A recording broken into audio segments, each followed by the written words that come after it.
ॐ भूर्भुवः स्वः तत्सवितुर्वरेण्यं भर्गो देवस्य धीमहि धियो यो नः प्रचोदयात्.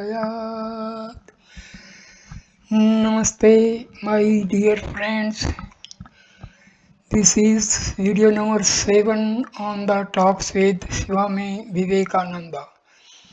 I start this video with the talk number 22, and the topics will be the Bengali monthly Udbodhan, its future policy, place the rented mutt premises at Belur year 1899. The Bengali fortnightly magazine Udbodhan was just started by Swami Trigunatita under the direction of Swamiji for spreading the religious views of Sri Ramakrishna among the general public. After the first number had been out, the disciple came to the mutt at Nilambar Babu's garden one day. Swamiji opened the following conversation with him about the Udbodhan. Swamiji, humorously caricaturing the name of the magazine, have you seen the Udbodhana? Disciple, yes sir, it is a good number. Swamiji, we must mold the ideas, language and everything of this magazine in a new fashion. Disciple, how? Swamiji, not only must we give out Sri Ramakrishna's ideas to all, but we must also introduce a new vigor into the Bengali language. For instance, the frequent use of verbs diminishes the force of a language. We must restrict the use of words by the use of adjectives. Begin to write articles in that way and show them to me before you give them to print in the Udbodhan. Disciple, sir, the way Swami Trigunatita is laboring for this magazine, it is impossible for any other man to do. Swamiji, do you think these sannyasin children of Sri Ramakrishna are born simply to sit under trees lighting dhoni fires? Whenever any of them will take up some work, people will be astonished to see their energy. Learn from them how to work. Here, for instance, Trigunatita has given up his spiritual practices, his meditation, and everything to carry out my orders and has set himself to work. Is this a matter of small sacrifice? What an amount of love for me is at the back of this spirit of work. Do you see? He will not stop short of success. Have you householders such determination? Disciple. But, sir, it looks rather odd in our eyes that sannyasin in ochre robes should go about from door to door as the Swami is doing. Swamiji, why? The circulation of the magazine is only for the good of householders. By the spread of new ideas within the country, the public at large will be benefited. Do you think this unselfish work is any way inferior to devotional practices? Our object is to do good to humanity. We have no idea of making money from the income of this paper. We have renounced everything and have no wives or children to provide for after our death. If the paper be a success, the whole of its income will be spent in the service of humanity.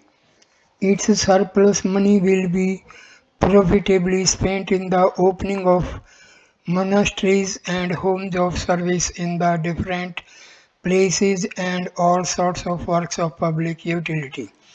We are not certainly working like householders with the plan of filling our own pockets. Know for certain that all our movements are for the good of others.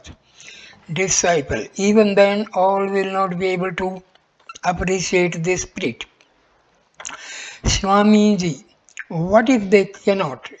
It neither adds nor takes away anything from us.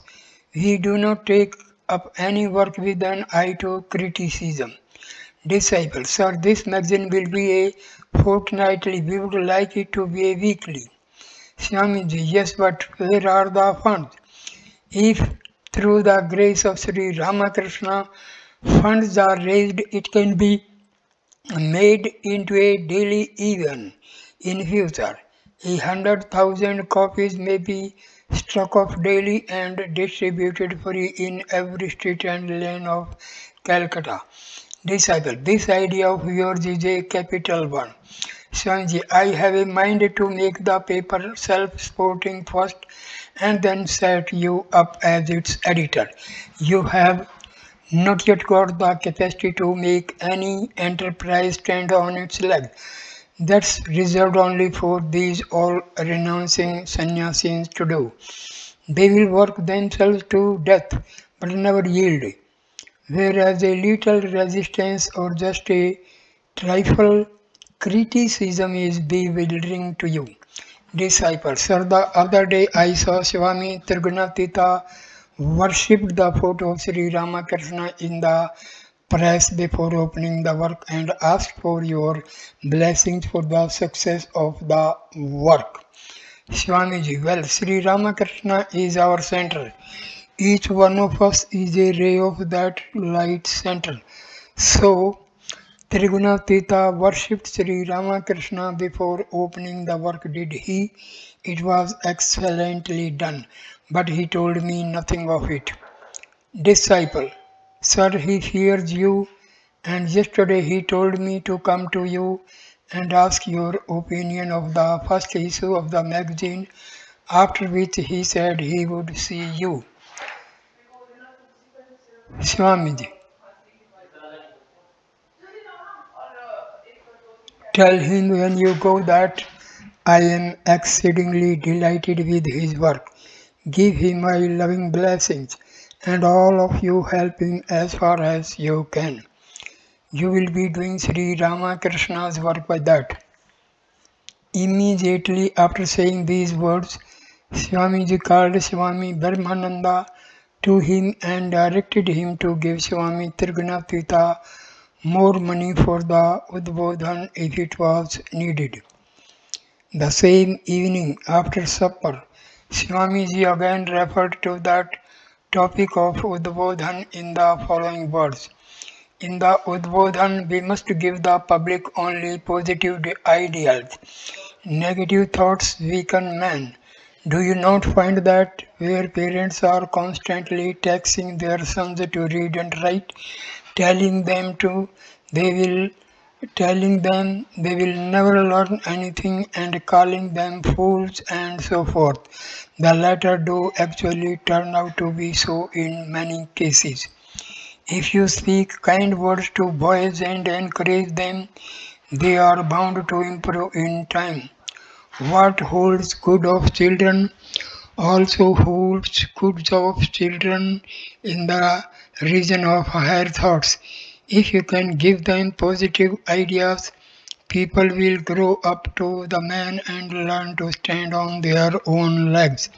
In language and literature, in poetry and the arts, in everything we must point out not the mistakes that people are making in their thoughts and actions, but the way in which they will gradually be able to do these things better. Pointing out mistakes wounds a man's feelings. We have seen how Sri Ramakrishna would encourage even those whom we considered as worthless and change the very course of their lives thereby. His very method of teaching was a unique phenomenon. After a short pause, Swamiji continued, never take the preaching of religion to mean the turning up of one's nose at everything and at everybody.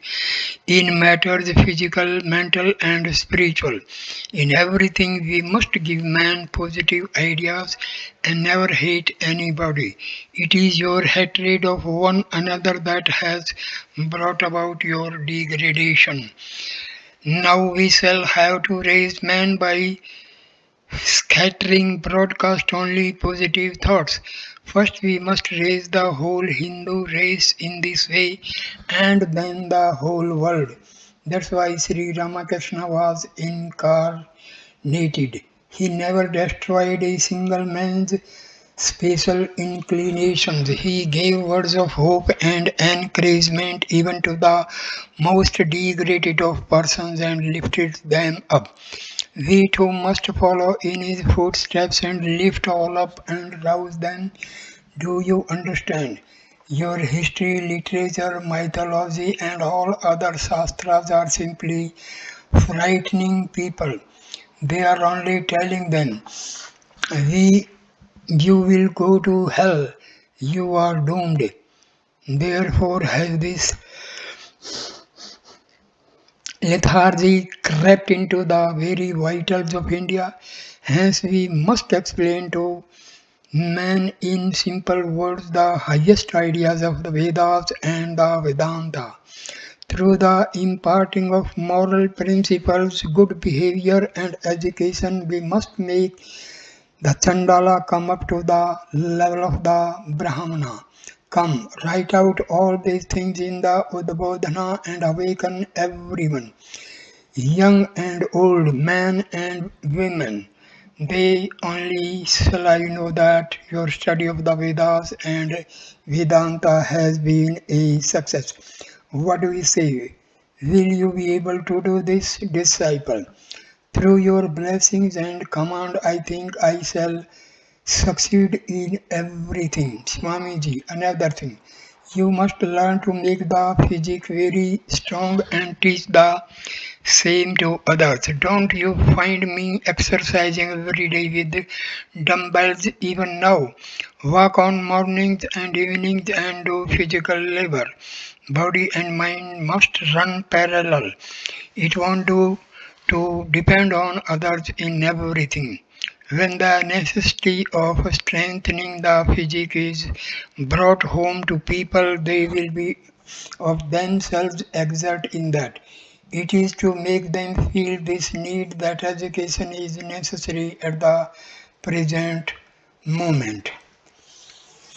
Talk number 23. India wants not lecturing but work.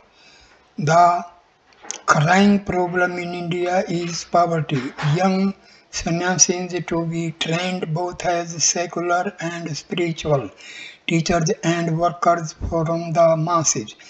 Exhortations to young men to work for others. Place the Belur Mutt while under construction. Year 1998. Disciple. How is it, Swamis, that you do not lecture in this country? You have tried Europe and America with your lectures, but coming back here you have kept silence, Swamiji. In this country, the ground should be prepared first, and then, if the seed is sown, the plant will come out best.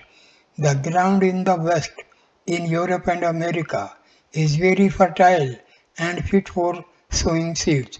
There, they have reached the climax of bhoga enjoyment. Being satiated with bhoga to the full, their minds are not getting peace now, even in those enjoyments, and they feel as if they wanted something else. In this country, you have not either bhoga or yoga, renunciation. When one is satiated with bhoga, then it is that one will listen to and understand the teachings on yoga. What good will lectures do in a country like India, which has become the birthplace of disease, sorrow, and affliction, and where men are emancipated through starvation and weak in mind? Disciple. How is that? Do you not say that ours is the land of religion and that here the people understand religion as they do nowhere else? Why then will not this country be animated by your inspiring eloquence and yield to the full the fruits thereof, Swamiji? Now understand what religion means. The first thing required is the verses of the Kurma, tortoise, incarnation, and the Biley god is this Kurma as it were. Until you pacify this, no one will welcome your words about religion. India is restless with thought of how to face this spectre of hunger. The drainage of the best resources of the country by the foreigners, the unrestricted exports of merchandise, and above all, the abominable jealousy natural to slaves are eating into the very bones and marrow of India.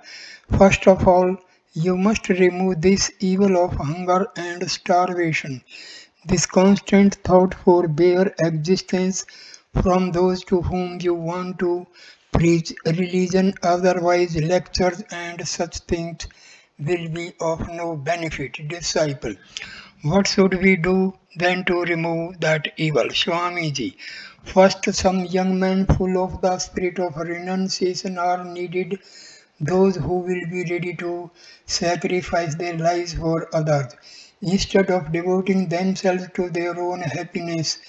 With this object in view, I shall establish a mutt to train young sannyasis who will go from door to door and make the people realize their pitiable condition by means of facts and reasoning, and instruct them in the ways and means for their welfare, and at the same time will explain to them as clearly as possible in very simple and easy language the higher truths of religion.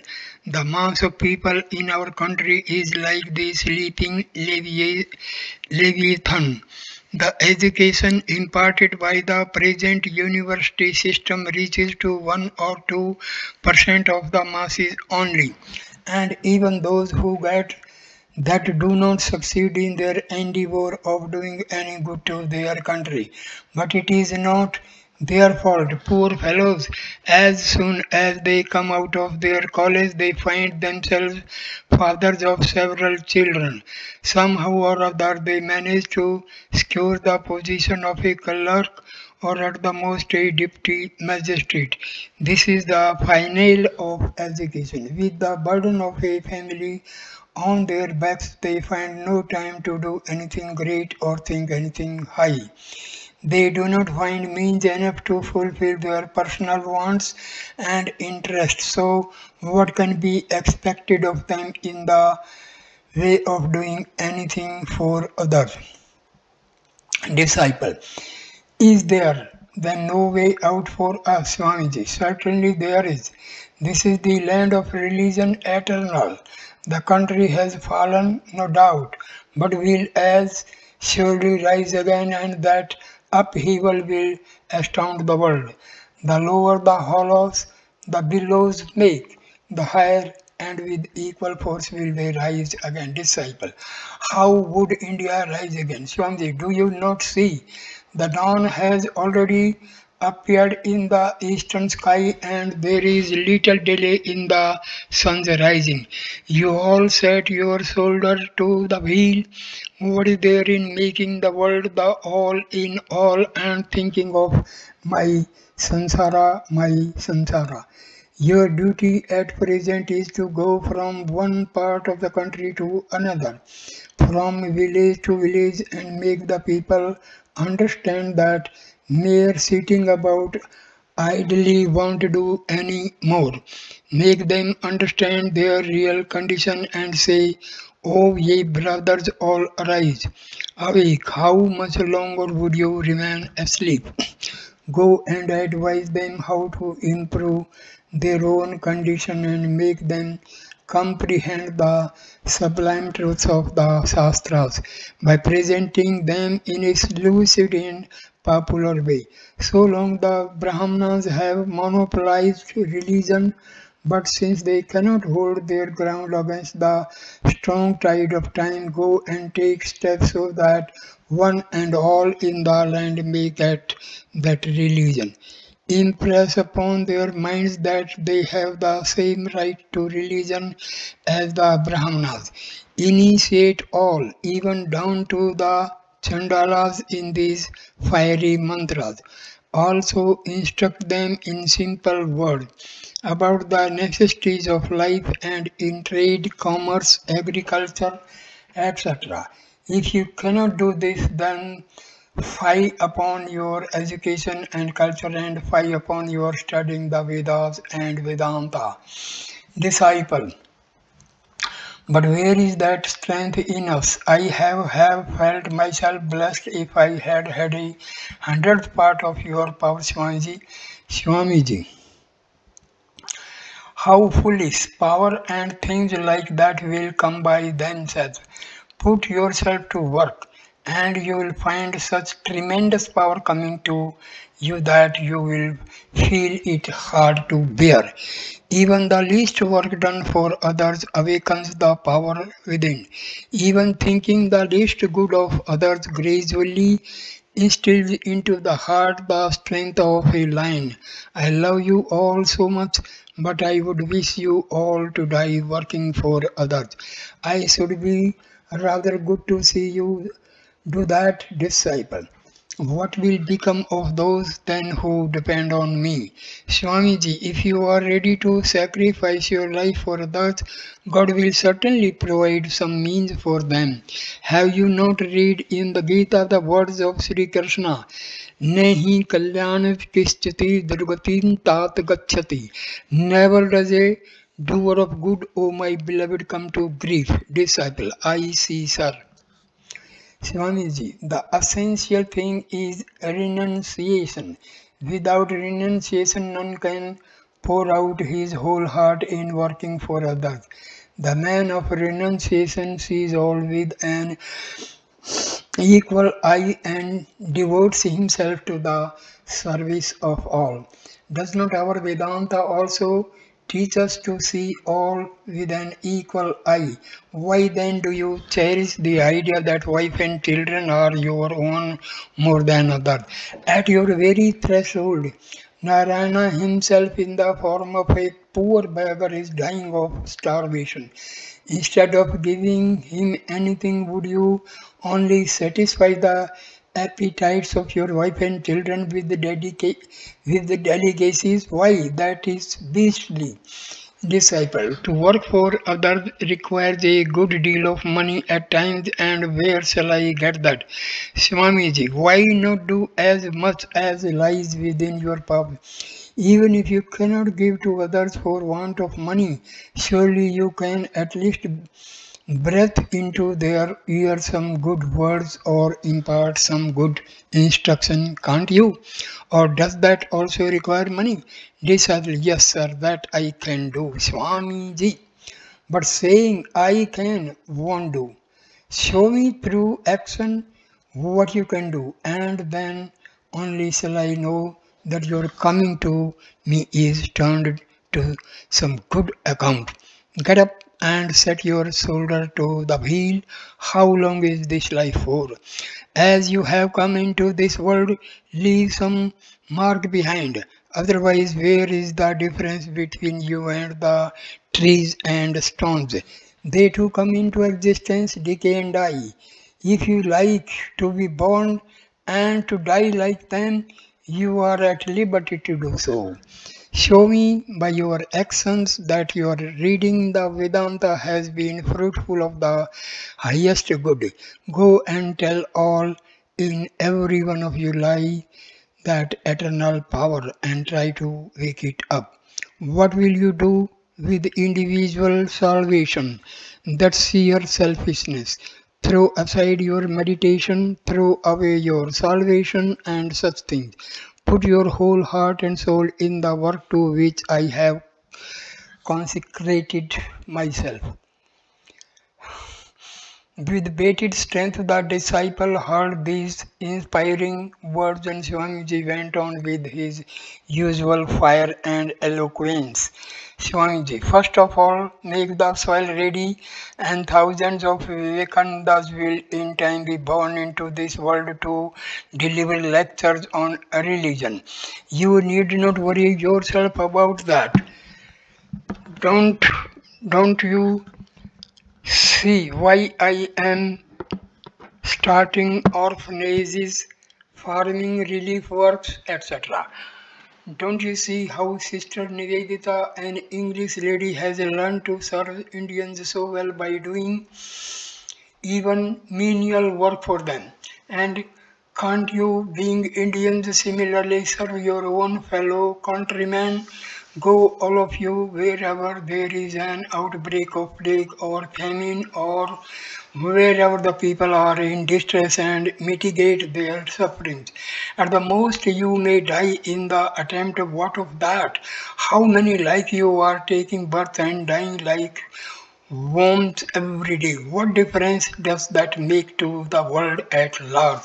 Die you must, but have a great ideal to die for, and it is better to die with a great ideal in life. Preach this ideal from door to door, and you will yourself be benefited by it at the same time that you are doing good to your country. On you lie the future hopes of our country. I feel extreme pain to see you leading a life of inaction. Set yourselves to work. Do not tarry. The time of death is approaching day by day. Do not sit idle, thinking that everything will be done in time later on. Mind, nothing will be done that way.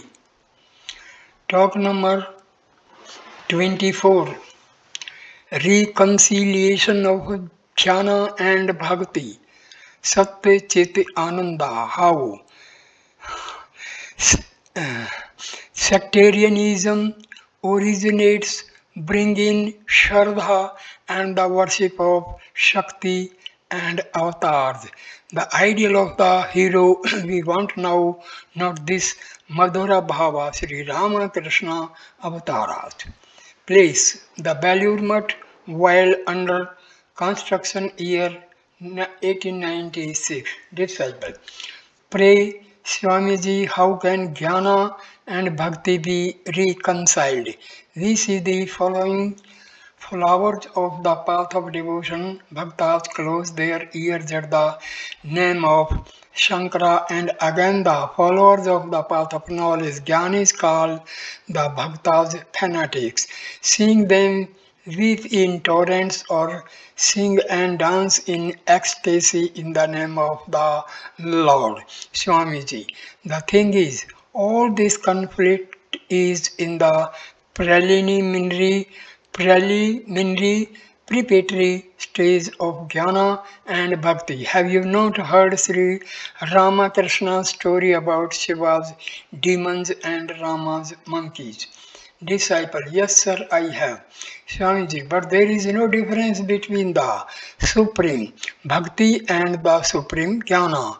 The supreme bhakti is to realize God as the form of prema, love itself. If you see the loving form of God manifested everywhere and in everything, how can you hate or injure others? That realization of love can never come so long as there is the least desire in the heart. Or what Sri Ramakrishna used to say, attachment for kama kanchana, sense, pleasure and wealth. In the perfect realization of love, even the consciousness of one's own body does not exist. Or also the supreme jnana is to realize the oneness everywhere, to see one's own self as the self in everything. That too cannot come so long as there is the least consciousness of the ego, ahem. Disciple, then what you call love is the same as supreme knowledge, Swamiji. Exactly so. Realization of love comes to none unless one becomes a perfect jnani. There was once a fight between Shiva and Rama. Shiva was the guru of Rama and Rama was the guru of Shiva. They fought but became friendly again. But there was no end to the quarrels and wranglings between the demons of Shiva and the monkeys of Rama. Does not the Vedanta say that Brahma is Satya Chitananda, the absolute existence, knowledge, bliss? Disciple, yes sir. Swamiji, the word Sat Chit Ananda means Sat, that is existence, Chit, that is consciousness or knowledge, and Ananda is bliss, which is the same as love. There is no controversy between the Bhakta and the Jnani regarding the Sat aspect of Dharma. Only the Jnanis lay greater stress on his aspect of a Chit or knowledge, while the Bhaktas keep the aspect of Ananda or love more in view. But no sooner is the essence of Chit realized than the essence of Ananda is also realized. Because what is Chit is verily the same as Ananda. Disciple, why then is so much sectarianism prevalent in India, and why is there so much controversy between the scriptures on bhakti and jnana? Swamiji, the thing is, all this waging of war and controversy is concerning the preliminary ideals. That is, those ideals which men take up to attain the real jnana or real bhakti. But which do you think is the higher, the end or the means? Surely the means can never be higher than the end, because the means to realize the same end must be numerous, as they vary according to the temperament or mental capacities of individual followers. The counting of beads, meditation, worship, offering, oblations in the sacred fire, all these and such other things are the limbs of religion. They are but the means and to attain to supreme devotion, para-bhakti, or to the highest realization of Brahma is the preeminent end. If you look a little deeper, you will understand what they are fighting about.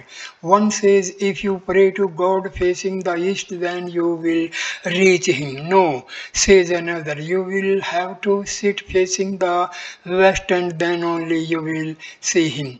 Perhaps someone realized God in the meditation ages ago by sitting with his face to the east, and his disciples at once began to preach this attitude, asserting that none can ever see God unless he assumes this position. Another party comes forward and inquires, how is that such and such a person realized God while facing the west, and we have seen this ourselves. In this way, all these sects have originated. Someone might have attained supreme devotion by repeating the name of the Lord as Hari, at, and at once it entered into the composition of the Shastras as Harir Nam, Harir Name Kevalam, Kalo Nasteve Gatiranthaya. The name of the Lord Hari, the name of the Lord Hari, the name of the Lord Hari alone. Verily there is no other path than this in the age of Kali. Someone again, let us suppose, might have attained perfection with the name of Allah, and immediately another creed originated by him began to spread, and so on. But we have to see what is the end to which all these forms of worship and other religious practices are intended to lead. The end is the Shraddha. You have not any synonym in our Bengali language to express the Sanskrit word Shraddha. The Upanishad says that Shraddha entered into the heart of Nachiketa. Even with the word Ekagarta, one-pointedness, we cannot express the whole significance of all the word Shraddha. The word Ekagarnistha, one-pointed devotion, conveys to a certain extent the meaning of the word Shraddha. If you meditate on any truth with steadfast devotion and concentration, you will see that the mind is more and more tending onwards to the oneness, that is, taking you towards the realization of the absolute existence, knowledge, belief. The scriptures on bhakti or jnana give special advice to men to take up in life the one or the other of such a nishtha and make it their own. With the lapse of ages, these great truths become distorted and gradually transform themselves into desacharas or the prevailing customs of a country. It has happened not only in India but in every nation and every society in the world, and the common people lacking in the discrimination make these the bone of contention and fight among themselves. They have lost sight of the end, and hence sectarianism, quarrels and fights continue. Disciple, what then is the saving means, Swamiji? Swamiji, that true Shraddha as of old has to be brought back again. The weeds have to be taken up by the roots. In every faith and in every path there are no doubt truths which transcend time and space, but a good deal of rubbish has accumulated over them. This has to be cleared away, and the true eternal principles have to be held before the people, and then only our religion and our country will be really benefited. Disciple, how will that be affected? Swamiji, why? First of all, we have to introduce the worship of the great saints, those great souled ones who have realized the eternal truths are to be presented before the people as the ideals to be followed, as in the case of India. Sri Ramachandra, Sri Krishna, Mahavira and Sri Ramakrishna among others. Can you bring in the worship of Sri Ramachandra and Mahavira in this country? Keep aside for the present the Vrindavan aspect of Sri Krishna and spread far and wide the worship of Sri Krishna. Roaring the Gita out with the voice of a lion and bring into daily use the worship of Shakti, the Divine Mother, the source of all power. Disciple, is the divine play of Sri Krishna with the gopis of Vrindavan not good then?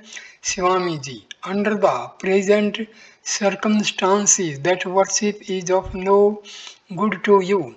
Playing on the flute and so on will not regenerate the country. We now mostly need the ideal of a hero with the tremendous spirit of Rajas thrilling through his veins from head to foot, the hero who will dare and die to know the truth, the hero whose armor is renunciation, whose sword is wisdom. We want now the spirit of the brave warrior in the battlefield of life and not of the wooing lover who looks upon life as a pleasure garden. Disciple, is then the path of love as depicted in the ideal of the gopis false? Swamiji, who says so? Not I. That is a very superior form of worship. Sadhana. In this age of tremendous attachment to sense pleasure and wealth, very few are able even to comprehend those higher ideals. Disciple, then are not those who are worshipping God as husband or lover Madhur following the proper path? Swamiji, I dare say not. There may be a few honorable exceptions among them, but know that the greater part of them are possessed of dark tamasic nature.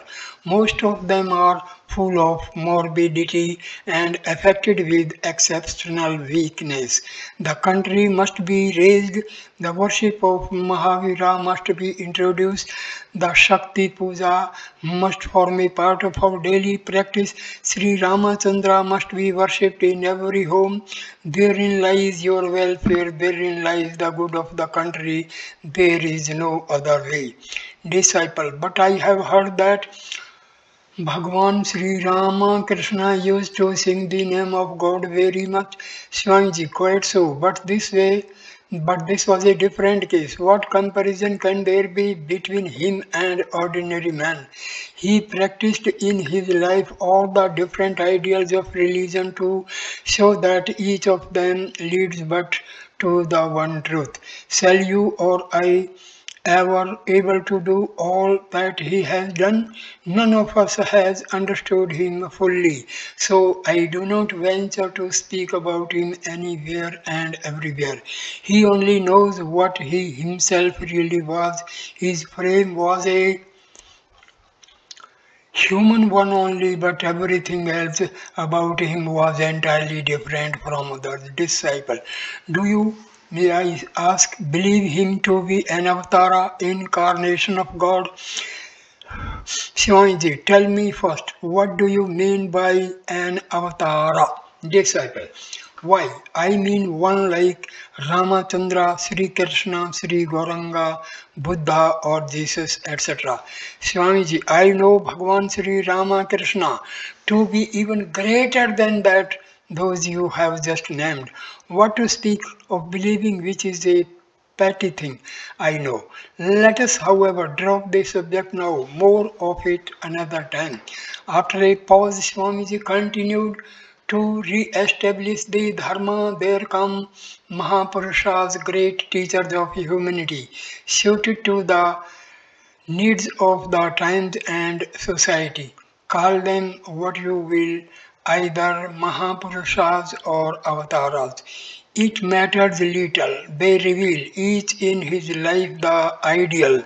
Then by degree shapes are molded in their matrices. Men are made. Gradually sects arise and spread.